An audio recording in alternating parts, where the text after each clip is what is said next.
Hey guys, welcome back to my channel. Welcome back to the Empire. If you're passing by for the first time, please feel free to subscribe and support this channel. My name is CJ. I do lifestyle and beauty content here on this channel, but right now we're doing a lot of talking because I try to post videos twice a week. That is a vlog and a sit down because I barely get time to do my makeup, so I cannot film makeup videos.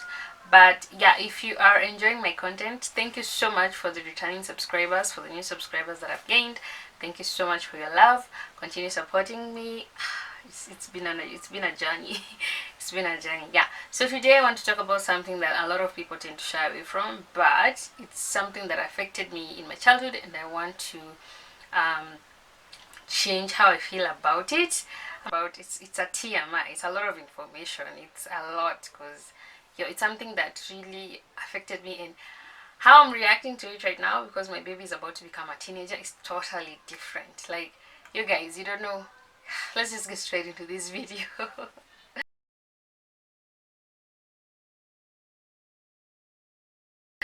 So why I'll be buying my daughter cartons of sanitary towels? That is because of what I went through. So I'm not about to let her go through what I went through, and I'm thankful to God that I'm going to be in a position to do that. I'm manifesting that I'm going to be in a position to provide my baby with varieties of sanitary towels and cartons if I can, you know. I feel like the more I talk about the things that I went through when I was growing up, it's like I'm moving to another level of my life. It's like I'm just learning to live my life again. When I was growing up, I became mature pretty fast. I would say that in a couple of videos. If you haven't watched, I'm going to link some of them up here.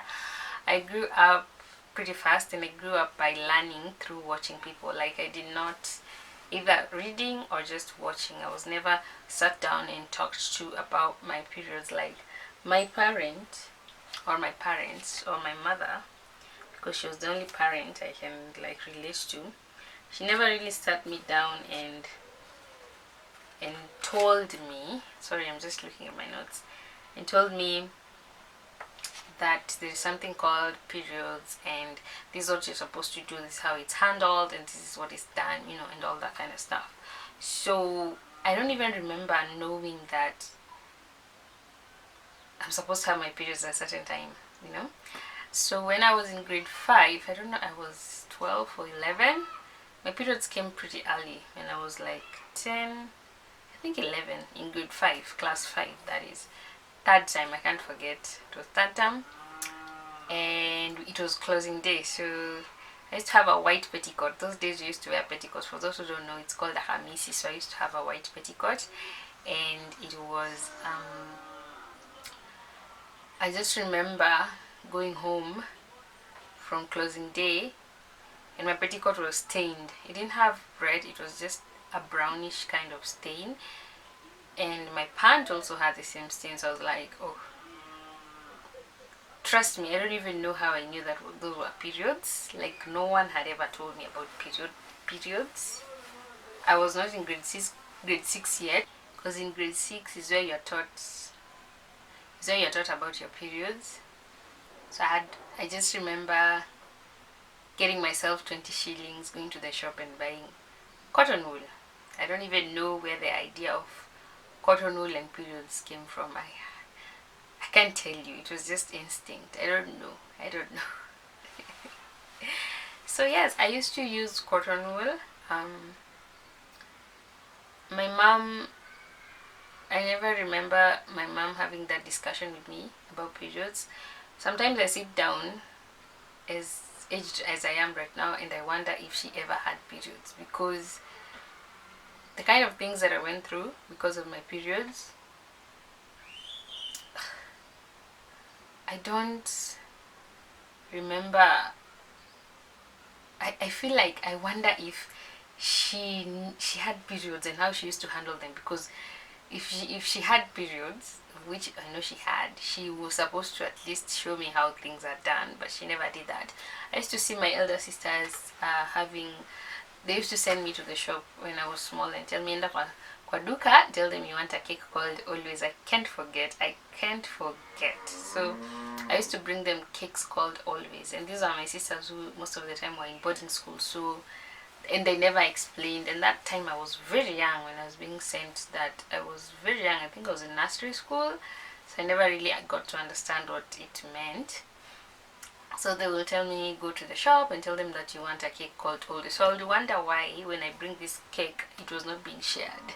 Like I didn't understand, but it's like, sawa too, no problem. So when I started my periods, I just remember buying cotton wool, and I started my journey from there. And trust me, cotton wool was a mess. And even getting that 20 shillings to get the cotton wool was so hard, super hard. So I used cotton wool for such a long time.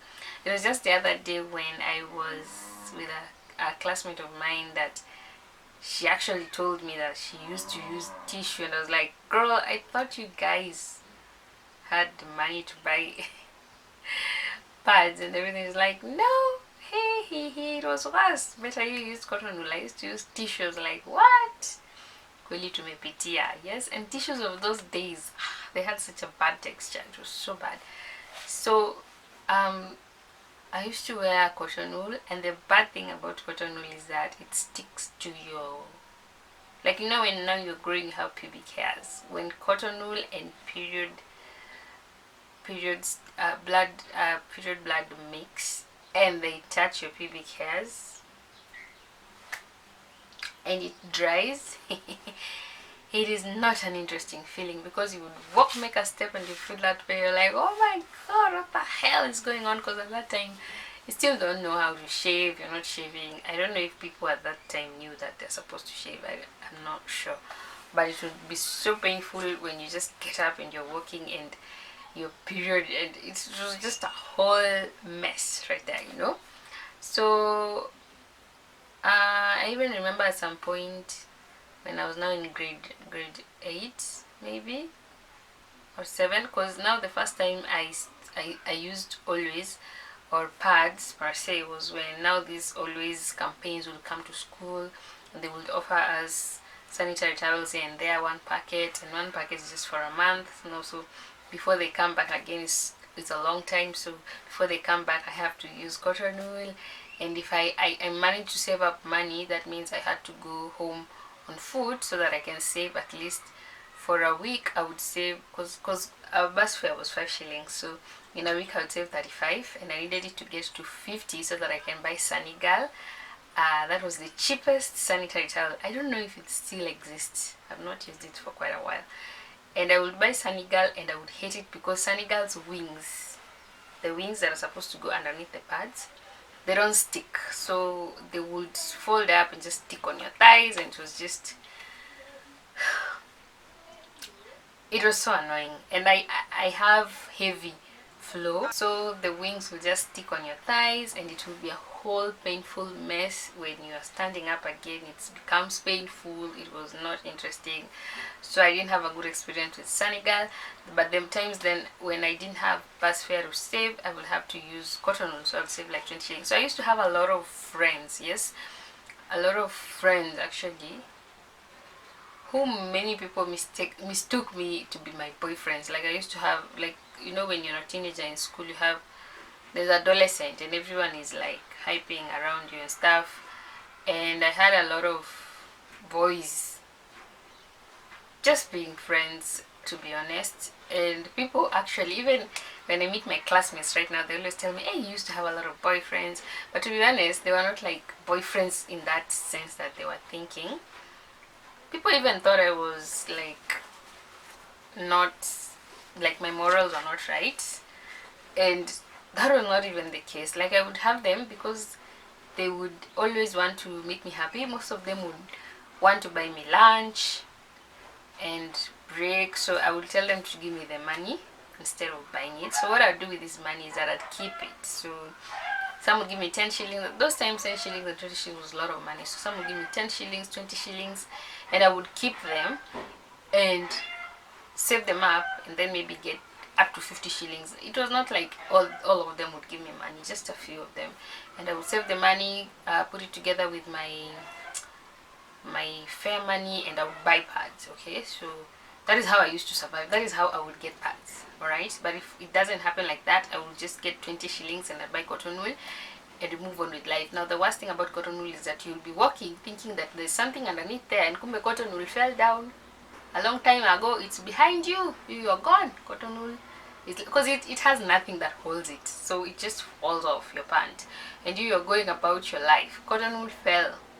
It fell down a long time ago.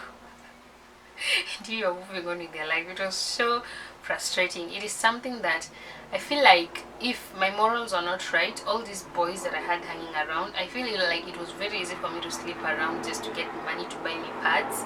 It is such a pathetic situation that, hey, I wouldn't want my child to feel, to be in that space. You know, it's like right now things are so,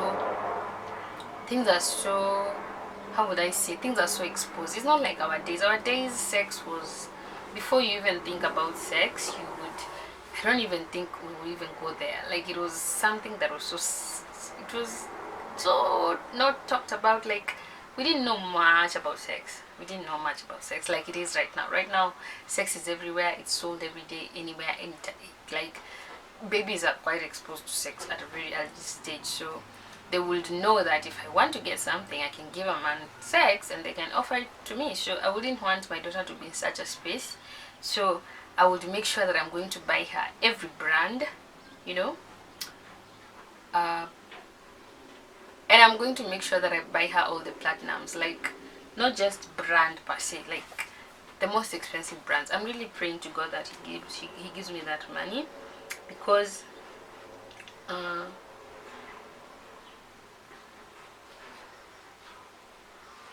it is bad. It is really bad. I also will try my best to buy her all these water bottle things, the warm water bottle to just ease their cramps. I didn't get bad cramps. My cramps started when I was in grade 5. They kind of like disappeared when I was class 7. I don't know, class 7. Then they came back when I was in form 3. Then they disappeared again. So I'm not like a very crampy person, but I get heavy periods, okay? Really heavy periods, and they last for 5 days. So you can imagine that is like 2 packets of pads that I have to use in a week, and it was not available. So I wouldn't even change my pads as regularly as I would want to. But when I'm in school, I will try my best, because in school now I have to change at lunchtime. So I would change at lunchtime, and then I'd change when I'm at home and I take a shower, then I sleep with that, and then I change it in the morning. See, I wouldn't change as much as I would want to change. So I wouldn't want my daughter to be in that space. Right now, I have a sister who has a teenager, and she kind of like started, and it's not like started, and she tells me the first day the daughter started periods, she used like the whole packet, because she will change every hour, every minute. And I want my daughter to be in that space where she can change anytime she feels like she wants to change the pads, because it is available. It is not missing. Pads is such a big deal in a girl's life that we tend to think that periods are just, especially men, they think that periods are disgusting and everything. But the periods are not disgusting. It is the most wonderful thing that can ever happen to a woman. It's very good for you to have your periods. It's a miracle. It's to be able to bleed and still survive. It's good. So men also should listen to this, especially if you are a father. Kindly, as early as 9 years, start buying your girls, start having that conversation with your girls, go with them to the supermarkets. Don't be ashamed. It is nothing to be ashamed of. It's like being ashamed of buying a shaver for your beard, seriously. So just walk with your daughters and just, start that journey with them. I am so grateful for my husband, because he even buys me pads. Like, he'd go to the supermarket, pick them up, and just bring them. Like, he doesn't feel like it's a big deal. And so I understand. I know that when my daughter reaches that age, even when I'm not around, I am sure that my husband will be able to, the dad will be able to, step up and step in, because I've had that conversation with him, and I want him to understand how periods can just mess you up, can mess your lives up. So many women have become pregnant because of just money to buy periods. So many women have gotten HIV just because they want to have money to get sanitary towels. It is not a very interesting thing. Like, if it was my wish, like, periods should just be free, like condoms, like the way they give condoms in dispensaries, they should also give periods. Not periods should be free. I mean, sanitary towels should also be free, like the way they just give condoms in the hospital dispensaries and all. Like you just get in and just take your pads and just leave. So the main reason why I would buy my daughter that is because I don't want her to depend on people and just want to do things the wrong way just to get money to buy pads. I would really want to participate in her life as a teenager when she gets there, and just just walk her through whatever happens. Because hey, my mom, we never had that discussion. She never told me anything. She never asked me whether I've gotten my periods or not. She didn't know whether I had my periods or not. And I honestly don't understand where that was coming from. I don't understand if she didn't understand that she didn't understand the whole aspect. I don't know. But the way my mom made things happen, I just don't want to do that with my child. So yeah, that's the main reason why I would buy my daughter cartons and cartons of sanitary towels and different brands. So I hope I've said something that you can learn from. I don't know. Sometimes I feel like I'm saying things and repeating myself, and I'm also getting distracted by the baby. So yeah, I'll see you guys in the next video. I hope you guys have learned something interesting about me and how you can also prepare your teenagers for all these things. So yeah, see you guys in the next one. Bye.